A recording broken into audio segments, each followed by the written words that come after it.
اگر کہیں حالات انسانوں سے اللہ کی ناراضگی کا پتہ دیتے ہیں، حالات اللہ رب العالمین کے غیظ و غضب کا صاف طور پہ اشارہ دے رہے ہیں۔ ہم نے اپنی نافرمانیوں سے اپنے رب کو ناراض کیا ہے، ہم نے اپنی شرک سے، اپنی غفلت سے، عبادتوں میں اپنی سستی سے، حرام کاریوں کے ذریعے ہم نے اللہ کے غیظ و غضب کو دعوت دی ہے۔ حالات یہ پیغام ہم سب کو دیتے ہیں۔ پیارے نبی کے سلسلے میں حدیث میں آتا ہے کہ کبھی اگر ہوائیں ذرا رفتار بڑھا دیتی، تیز رفتار سے ہوائیں چلنے لگتی، آندھی چلنے لگتی، پیارے نبی صلی اللہ علیہ وسلم گھٹنوں کے بل بیٹھ جاتے اور فوراً اللہ والذین هم من عذاب ربهم مشفقون ان عذاب ربهم غیر مأمون۔ حضرات، ابھی خطبہ مسنونہ کے بعد میں نے سورۃ المعارج کی 2 آیتیں آپ کے روبرو تلاوت کی ہیں۔ سورۃ المعارج میں اللہ تبارک و تعالیٰ نے اپنے مومن اور منتخب بندوں کی کچھ صفات کا تذکرہ کیا ہے کہ مثالی مومن کی شخصیت کن صفات سے تکمیل پاتی ہے، ایک اچھے اور آئیڈیل مسلمان کے اندر کیا کیا صفتیں ہوتی ہیں۔ تو اللہ رب العالمین نے ان صفات میں سے ایک صفت کا تذکرہ ان 2 آیتوں میں کیا ہے، جو 2 آیتیں کہ میں نے ابھی آپ کے سامنے پڑھی ہیں۔ اللہ نے کہا کہ میرے مومن بندے، ان کی شخصیتیں جن مثالی صفات سے مکمل ہوتی ہیں، ان میں سے ایک صفت یہ بھی کہ والذین هم من عذاب ربهم مشفقون، کہ وہ ہر وقت اپنے رب کے عذاب سے ڈرتے رہتے ہیں۔ ان عذاب ربهم غیر مأمون، اور یقیناً ان کے رب کا عذاب بے خوف ہونے کی چیز نہیں ہے۔ یہ آیت بتاتی ہے کہ مومن کو ہر آن اور ہر لمحہ زندگی میں یہ کھٹکا لگا رہتا ہے، یہ فکر ہوتی ہے کہ کہیں اللہ کا عذاب نہ آ جائے، کہیں اللہ کے عذاب میں میں گرفتار نہ ہو جاؤں، کہیں اللہ کے عذاب کا میں لقمہ نہ بن جاؤں، کہیں میری زندگی میں وہ دن دیکھنا نہ پڑ جائے جس دن کے دنیا اور ہم سب دیکھتے دیکھتے عذاب الہی کے منہ میں چلی جائے۔ مومن کو یہ فکر لگی رہتی ہے، اللہ کے عذاب کا ڈر لگا رہتا ہے، اللہ کے عذاب کا کھٹکا ہر مومن کے دل میں ہر آن، ہر لمحہ اور ہر سانس رہتا ہے۔ حضرات، کرونا وائرس کی آزمائش کے سائے میں جن حالات سے ہم اور آپ، ہمارا ملک اور دنیا گزر رہی ہے، یہ حالات اپنے اندر بڑا عظیم میسج اور پیغام رکھتے ہیں۔ بہت ضروری ہے کہ ہم سب سنجیدگی کے ساتھ اس پیغام اور اس میسج پہ غور کریں۔ اتنے بڑے امتحان سے گزر کر بھی اگر ہم نے سنجیدگی سے اس پہ غور نہیں کیا، اس کو ایسے ہی معمولی ایام کی طرح سے گزار دیں، درس عبرت نہ حاصل کریں، تو میرے اور آپ کے ضمیر اور دل کے مردہ ہونے کی اس سے بڑی دلیل نہیں ہو سکتی۔ ضروری ہے کہ سنجیدگی سے ہم غور کریں حالات کا پیغام کیا ہے۔ سچی بات اگر کہیں، حالات انسانوں سے اللہ کی ناراضگی کا پتہ دیتے ہیں، حالات اللہ رب العالمین کے غیظ و غضب کا صاف طور پہ اشارہ دے رہے ہیں۔ ہم نے اپنی نافرمانیوں سے اپنے رب کو ناراض کیا ہے، ہم نے اپنی شرک سے، اپنی غفلت سے، عبادتوں میں اپنی سستی سے، حرام کاریوں کے ذریعے ہم نے اللہ کے غیظ و غضب کو دعوت دی ہے۔ حالات یہ پیغام ہم سب کو دیتے ہیں۔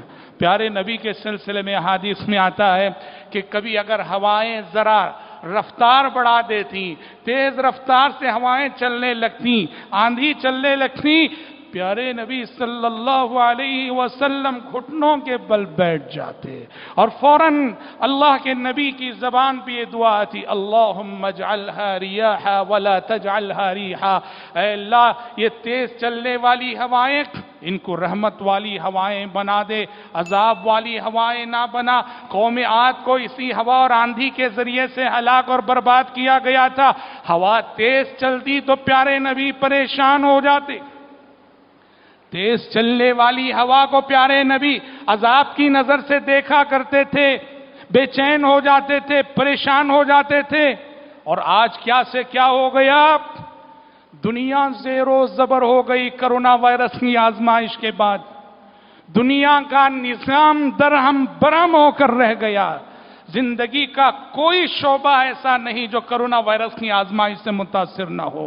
نعمتیں ہم سے چھن گئیں، امن و عافیت کی دولت ہم سے چھنی، صحت و تندرستی کی دولت ہم سے چھنی، سکون و اطمینان کی دولت ہم سے چھن گئی، مسجدوں کے دروازے ہمارے لیے بند ہو گئے، رمضان لاک ڈاؤن کی نظر ہو گیا، اور پہلی مرتبہ امسال عالم اسلام حج بیت اللہ کی سعادت سے محروم ہونے جا رہا ہے۔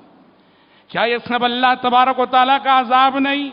یہ ہماری محرومی، عبادتوں سے محرومی، اجر و ثواب سے محرومی، دیار حرمین سے محرومی، اللہ کے گھروں سے محرومی، کیا یہ اللہ رب العالمین کے عذاب کا پتہ نہیں دیتی؟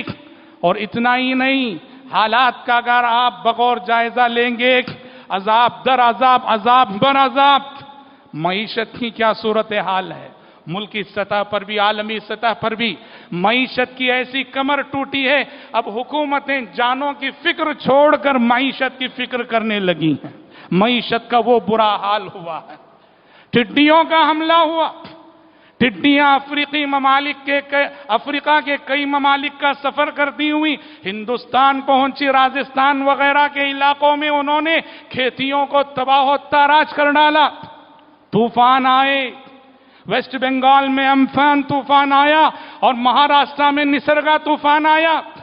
یہ سب چیزیں بتاتی ہیں ہم اس وقت ایک عذاب کے سچویشن سے گزر رہے ہیں، عذاب کی صورتحال سے گزر رہے ہیں۔ ذرا آل فرعون کا قصہ پڑھو قرآن مجید میں، اللہ نے فرعون کو، قوم فرعون کو جن عذابات سے دوچار کیا تھا، یہی تو عذابات تھے۔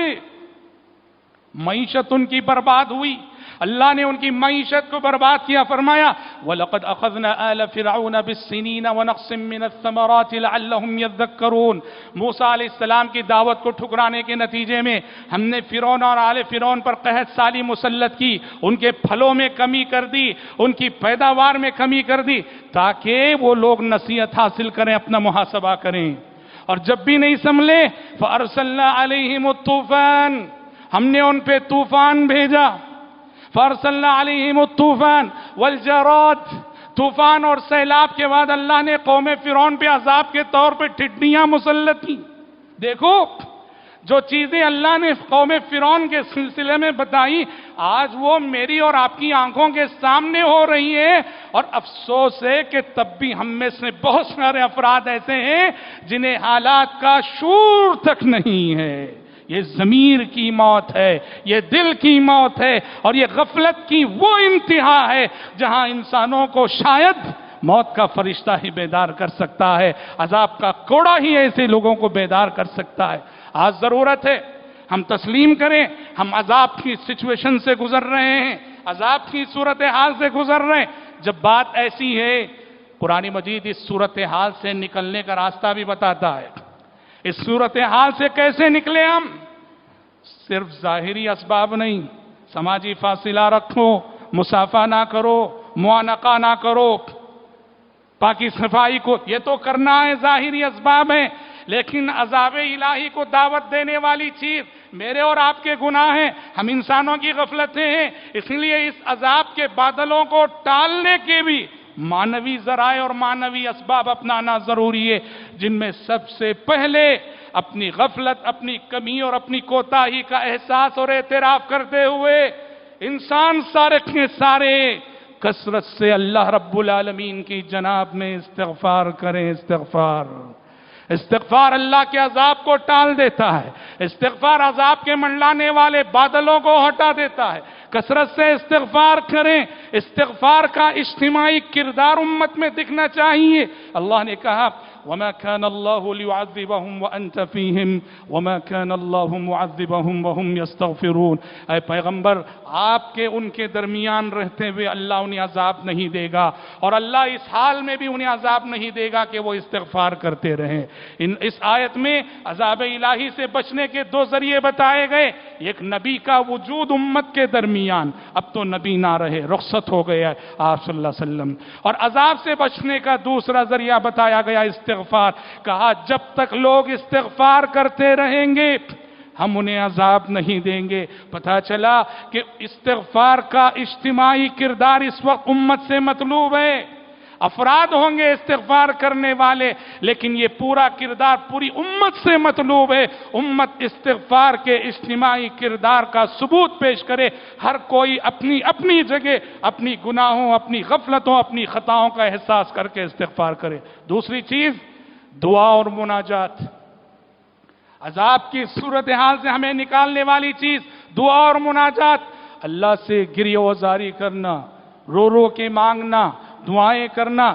دیکھو آل فرعون پہ جب عذابات مسلط ہوئے نا، فرعون اپنے تکبر و غرور کے باوجود موسیٰ علیہ السلام سے درخواست کرنے پر مجبور ہوا۔ قرآن سورہ آراف میں فرعونیوں کی یہ ریکویسٹ نقل کرتا ہے، فرعون اور فرعونیوں نے موسیٰ علیہ السلام اور اہل ایمان سے ریکویسٹ کی، درخواست کی، ذرا اپنے رب سے دعا کرو کہ یہ عذاب جو ہم پہ مسلط ہیں یہ دور ہو جائیں، ہٹ جائیں۔ اے موسیٰ، اگر تم دعا کر کے ان عذابات کو ہٹا دو گے، ہم تم پہ ایمان لا لیں گے اور تمہارا مطالبہ تسلیم کرتے ہوئے بنو اسرائیل کو تمہارے ساتھ بھیج دیں گے، ذرا اپنے رب سے دعا کرو۔ ان کا غرور کچلا گیا، ان کا تکبر کچلا گیا، موسیٰ علیہ السلام سے رحم و کرم کی بھیک مانگنے پہ مجبور ہوئے۔ انہیں بھی کافر رہتے ہوئے یہ نظر آیا، عذاب کی صورتحال سے موسیٰ علیہ السلام کی دعائیں ہی ہمیں نکال سکتی ہیں۔ اللہ نے کہا وَلَمَّا وَقَعَ عَلَيْهِمُ الرِّجْزُ قَالُوا يَا مُوسَى ادْعُ لَنَا رَبَّكَ بِمَا عَهِدَ عِندَكَ لَئِن كَشَفْتَ عَنَّا الرِّجْزَ لَنُؤْمِنَنَّ لَكَ وَلَنُرْسِلَنَّ مَعَكَ بَنِي إِسْرَائِيل۔ پتہ چلا کثرت سے گریہ وزاری، دعا اور مناجات اللہ سے کرنا چاہیے۔ تیسری چیز، ہم جہاں رہتے ہیں منکرات کو برداشت نہ کریں، غلط چیزوں کو برداشت نہ کریں، غلط کاموں کو برداشت نہ کریں، غلط کام کرنے والوں کو اچھے انداز میں سمجھائیں، نصیحت کرتے رہیں، گناہوں سے کمپرومائز نہ کریں، غلطیوں سے کمپرومائز نہ کریں، معصیتوں سے کمپرومائز نہ کریں، اس لیے کہ اللہ فرماتا ہے کہ جس بستی میں، جس محلے میں، جس علاقے میں اصلاح کی تڑپ رکھنے والے اور دعوت و تبلیغ کی فکر رکھنے والے میرے بندے رہیں گے، میں اس علاقے کو عذاب نہیں دوں گا۔ وَمَا كَانَ رَبُّكَ لِيُهْلِكَ الْقُرَىٰ بِظُلْمٍ وَأَهْلُهَا مُصْلِحُونَ۔ تمہارا رب بستیوں کو اس حال میں کبھی ہلاک نہیں کرتا کہ وہاں کے باشندوں میں اصلاح کرنے والے بھی موجود ہوں، اصلاح کی تڑپ رکھنے والے بھی موجود ہوں، اصلاح کی فکر رکھنے والے بھی موجود ہوں۔ ایسی صورت میں اللہ اس بستی کو، اس علاقے کو عذاب نہیں دیتا۔ ضرورت ہے کہ ہم آج جن ظاہری اسباب کو اپنا رہے ہیں، ان ظاہری اسباب کے ساتھ ساتھ یہ عذاب الہی کو ٹالنے کی یہ جو اصل تدبیریں ہیں، معنوی تدبیریں ہیں، روحانی تدبیریں ہیں، جن کی جانب قرآن مجید نے نشاندہی کی ہے، ان کو اپنانے کی ضرورت ہے۔ دعا ہے رب العالمین سے کہ رب العالمین مجھ کہنے والے کو اور آپ سبھی سننے والوں کو صدق دل سے، عاجزی کے ساتھ، انکساری کے ساتھ اس کی جناب میں گریہ وزاری کرنے کی توفیق عطا فرمائے۔ اللہ ہم سب کو اپنے گناہوں سے استغفار کرنے کی توفیق عطا فرمائے۔ اللہ ہمارے ملک سے، عالم اسلام سے، ساری دنیا سے اللہ اس وبا کا اپنی قدرت سے خاتمہ فرمائے۔